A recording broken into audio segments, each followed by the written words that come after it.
Bismillahirrahmanirrahim. Assalamu alaikum dear students. Welcome to EPSEX Online Sport Program 2020 for Mathematics Class 7th. I am Abdul Kalyum from Army Public School, Dera Nawab Sahib, Kent. In this video lecture we will study chapter number 3, that is sets, and the topic is union of two sets. Week number 10 हमारा चल रहा है और ये इसका second lecture है. First lecture में हमने स्टडी किया था intersection of two sets.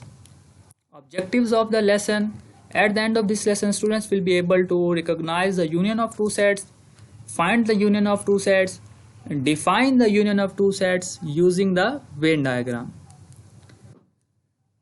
Union of two sets. तो इस लेक्चर में हम सबसे पहले डिस्कस करते हैं कि यूनियन क्या होता है और उसको फिर हम डिस्कस करेंगे कैसे फाइंड कर सकते हैं. तो सबसे पहले डिफाइन करते हैं union of two sets. The union of two sets A and B is the set consisting of all the element which are in A और B are both in A and B and is denoted as A union B. तो union basically एक ऐसा set होता है जो सारे के सारे एलिमेंट्स को कंटेन करता है जो या तो ए में हो या बी में हो या दोनों के पास हो. मतलब ये एक जनरल सेट होता है दो या दो से ज़्यादा सेट्स का जो सारे के सारे एलिमेंट कंटेन करता है.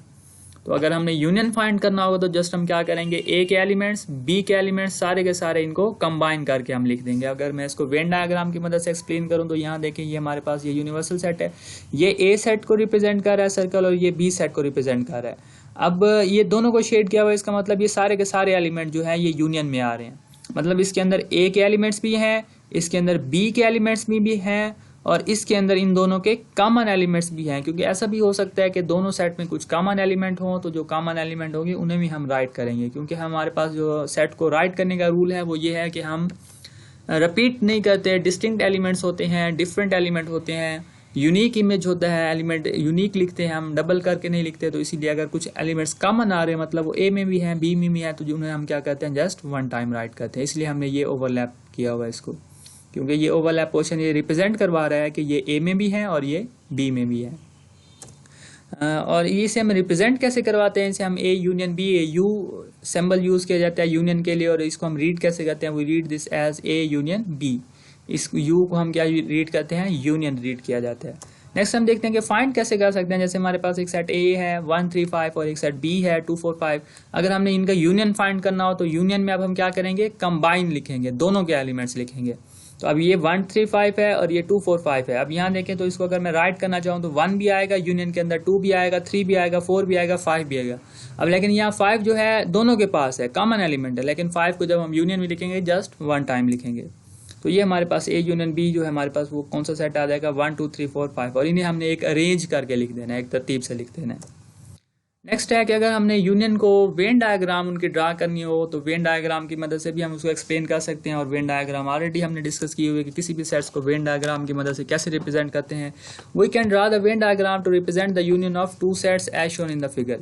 ये हमारे पास सेट्स हैं, एक सेट ए है 1 3 5 ले लेते हैं, एक सेट बी है 2 4 5 लेते हैं. अब इनका अगर यूनियन में फाइंड करूँ तो 1 2 3 4 5 आ जाएगा. इसकी वेन डायग्राम ड्रा करूँ तो ये ए है, ए सेट के अंदर कौन कौन से एलिमेंट है, 1 3 5 है. अब क्योंकि 5 जो है वो कॉमन एलिमेंट है तो इसलिए हमने ये इस कॉमन पोर्शन में लिखा. ये सेट्स दोनों ओवरलैप कर रहे हैं, मतलब इनके पास कुछ कॉमन एलिमेंट्स हैं तो वो हमने इस पोर्शन में राइट करना है. इसके अलावा जो बी सेट में था उसके अंदर 2 4 5 थे तो ये 2 4 5 हमने यहाँ राइट कर दिए. 5 क्योंकि कॉमन था तो इसलिए हमने ये ओवरलैप कर दिए दोनों सर्कल्स. तो अब ये जो दोनों सर्कल्स और ये कॉमन पोर्शन है ये रिप्रेजेंट कर रहे हैं यूनियन को. और हम ये जब इसको शेड करेंगे तो ये हम सारे का सारा शेड कर देंगे. मतलब ये ए सर्कल ये भी पूरा शेड हो जाएगा, ये बी सर्कल ये भी पूरा शेड हो जाएगा और ये वाला पोर्शन भी, मतलब ये सारा एज इट इज़ आपने ऐसे शेड कर देना. मतलब ये रिप्रेजेंट करवा रहा है यूनियन को.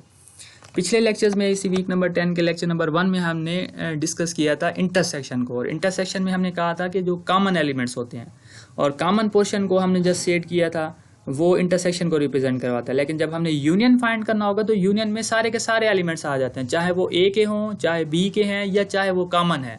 तो इसलिए जब आपने यूनियन फाइंड करना है तो आपने ये सारे का सारा ए और बी और इनका कॉमन पोर्शन इस सारे को शेड कर देना है.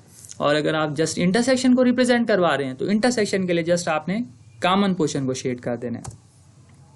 नेक्स्ट है हम देखते हैं कि अगर हमने यूनियन फाइंड करना हो तो कैसे फाइंड कर सकते हैं और फिर उनकी वेन डायग्राम कैसे ड्रा की जाती है. ये क्वेश्चन है वो कहते हैं इट इज गिवन दैट ए है हमारे पास एक सेट, उसके अंदर एलिमेंट्स हैं एफ जी एच आई जे के और एक सेट बी है, उसके अंदर एलिमेंट्स हैं एच, आई, पी और क्यू। अच्छा, उसका फर्स्ट क्वेश्चन है list all the elements in A union B. वो कहते हैं कि ए यूनियन बी के अंदर जो एलिमेंट्स आएंगे वो आप फाइंड करें। और नेक्स्ट क्वेश्चन है draw the Venn diagram to represent the set A and B. और इसके साथ साथ आप वेन डायग्राम भी ड्रा करें। सबसे पहले हम यूनियन फाइंड करते हैं। अब यूनियन अभी हमने डिस्कस किया है कि यूनियन में सारे के सारे एलिमेंट्स आ जाते हैं, चाहे वो ए में हो, चाहे बी में हो या दोनों में हो, मतलब दोनों के कॉमन एलिमेंट। तो यूनियन के लिए क्या करेंगे, हम सारे एलिमेंट्स राइट करेंगे, ये एफ, जी, एच, आई, जे, के, उसके बाद ये पी और क्यू, ये सारे के सारे एलिमेंट्स हम राइट कर देंगे। अब हमने इनकी वेन डायग्राम ड्रा करनी है, तो वेन डायग्राम के लिए ये ए सेट ले लेंगे, ये बी सेट ले लेंगे। और ये क्यों ओवरलैप हमने इसलिए किया, ये ए और बी ओवरलैप कर रहे हैं क्योंकि इनमें कुछ कॉमन अगर है तो वो यहाँ पे हम राइट कर देंगे। अब यहाँ देखें ना, हमें कॉमन एलिमेंट नजर आ रहे हैं एच और आई, यहाँ पे भी एच और आई है, तो इसलिए हमने ये सर्कल्स को ओवरलैप कर दिया कि ये जो कॉमन एलिमेंट होंगे वो यहाँ कॉमन पोर्शन में आ जाएंगे। तो यहाँ देखें, अब जो कॉमन एलिमेंट है सबसे पहले हमने एच आई राइट किया, मतलब एच आई जो है वो ए के पास भी हैं और बी के पास भी हैं।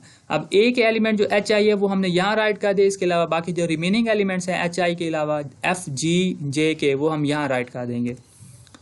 और इसी तरह जो हमारे पास इसके रिमेनिंग होंगे, एच आई तो निकल गया, पीछे पी क्यू रह गया, तो वो हमने यहाँ राइट कर दिया। आप क्या करना है, आपने इसको शेड कर देना है ताकि ये हमें इजीली क्लियर हो जाए कि ये सारा शेडेड एरिया जो है वो किसको रिप्रेजेंट कर रहा है, वो यूनियन को रिप्रेजेंट कर रहा है। तो आप ये सारे का सारा इसको शेड कर देंगे ताकि ये इसलिए हमें क्लियर हो सके कि हमने यहाँ यूनियन को रिप्रेजेंट करवाया है या इंटरसेक्शन को रिप्रेजेंट करवाया है।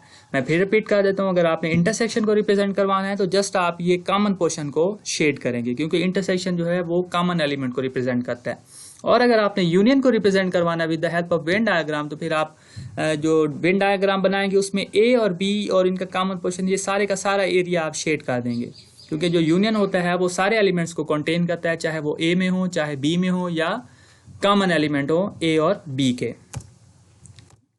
अच्छा, नेक्स्ट इंपॉर्टेंट नोट है कुछ, अगर एलिमेंट्स हो, if all the elements of A are also in B, यानी ए सबसेट ऑफ बी का, देन इनका यूनियन क्या आएगा। अब क्वेश्चन ये है कि जो ए के एलिमेंट्स है वो सारे के सारे बी के पास भी हैं। अब यूनियन में हम क्या करते हैं, यूनियन में हम दोनों को मिला के लिखते हैं, दोनों के एलिमेंट्स राइट करते होते हैं, मतलब ए के एलिमेंट्स भी हम लिखेंगे, बी के एलिमेंट्स भी लिखेंगे। अब ए के सारे एलिमेंट तो बी में है, इसका मतलब जब हम यूनियन फाइंड करेंगे तो हमारे पास सारे का सारा बी सेट आ जाएगा। Then A union B is equal to B. Success criteria है हमारे पास, remember to that recognize the union of a set A and B written as A union B is the set of elements which are in A, B are in both A and B। यानी union को आपने याद रखना है कि union वैसे भी हम कहते हैं ना, यूनियन है मीन्स के इत्फाक है, हम मुत्तहद हैं, कंबाइन को रिप्रेजेंट करता है यूनियन, ठीक है, स्ट्रेंथ को भी रिप्रेजेंट करता है, कम्बिनेशन को रिप्रेजेंट करता है। तो इसमें आपने याद रखना है यूनियन जब भी हमने फाइंड करना होगा तो यूनियन मीन सारे के सारे एलिमेंट्स, चाहे वो ए में हो, चाहे बी में हो, या फिर ए और बी दोनों में हो। लेकिन अगर इंटरसेक्शन की बात हो रही है तो इंटरसेक्शन मीन कॉमन एलिमेंट्स, मतलब कॉमन पोर्शन आपने रिप्रेजेंट करवाना। प्रैक्टिस के लिए आपने मैथमेटिक्स कोर्स बुक जो 2 है, चैप्टर नंबर 3 सेट्स, इसके टेक्स्ट बुक पेज नंबर 80, इसकी प्रैक्टिस नाउ 7 है, वो भी यूनियन से रिलेटेड है। इसके अलावा ये जो एक्सरसाइज 3C के क्वेश्चन 4 से 6 हैं और 14 से 15 है, वो भी यूनियन ऑफ 2 सेट से रिलेटेड हैं, तो आप इनकी प्रैक्टिस कर सकते हैं। और जो वीक 10 की आपकी असाइनमेंट है वो है आपके पास टेक्स्ट बुक पेज नंबर 78 पे प्रैक्टिस नाउ 6 है, टेक्स्ट बुक पेज नंबर 80 पे प्रैक्टिस नाउ 7 है। एक्सरसाइज 3C का क्वेश्चन 1, 3, 12 एंड 13, और इसके साथ एक्सरसाइज 3C का क्वेश्चन नंबर 4 एंड 5, ये आपके वीक 10 की असाइनमेंट है। Thank you so much and अल्लाह हाफिज़।